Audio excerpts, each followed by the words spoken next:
IPL-ലെ മൂന്നാം മത്സരത്തിൽ ചെന്നൈ സൂപ്പർ കിങ്സിനെതിരെ സംഹാര താണ്ഡവമാടി രാജസ്ഥാന്റെ വൈഭവ് സൂര്യവംശി. 15-കാരൻ വൈഭവ് സൂര്യവംശിക്ക് 50 റൺസ് തികയ്ക്കാൻ വേണ്ടി വന്നത് വെറും 15 പന്തുകൾ മാത്രമാണ്.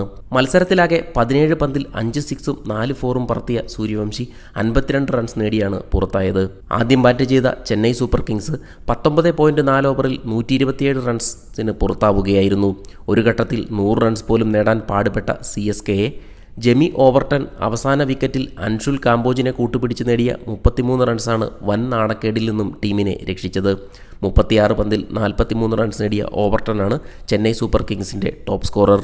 ഓപ്പണറായി ഇറങ്ങിയ മലയാളി താരം സഞ്ജു സാംസൺ വെറും 7 പന്തിൽ 6 റൺസ് നേടി പുറത്തായി. മറ്റൊരു ഓപ്പണർ ക്യാപ്റ്റൻ ഗെയ്ക്വാദ് 11 പന്തിൽ 6 റൺസ് നേടി നിരാശപ്പെടുത്തി. 128 റൺസ് വിജയലക്ഷ്യവുമായി കളത്തിലിറങ്ങിയ രാജസ്ഥാൻ റോയൽസിനു വേണ്ടി വൈഭവ് സൂര്യവംശി മത്സരം പെട്ടെന്ന് തന്നെ പിടിച്ചടക്കുന്ന കാഴ്ചയാണ് പിന്നീട് മൈതാനത്ത് കാണാൻ സാധിച്ചത്. സൂര്യവംശി പുറത്താവുമ്പോഴേക്കും വെറും 6.2 ഓവറിൽ രാജസ്ഥാൻ സ്കോർ 75 റൺസിൽ എത്തിയിരുന്നു.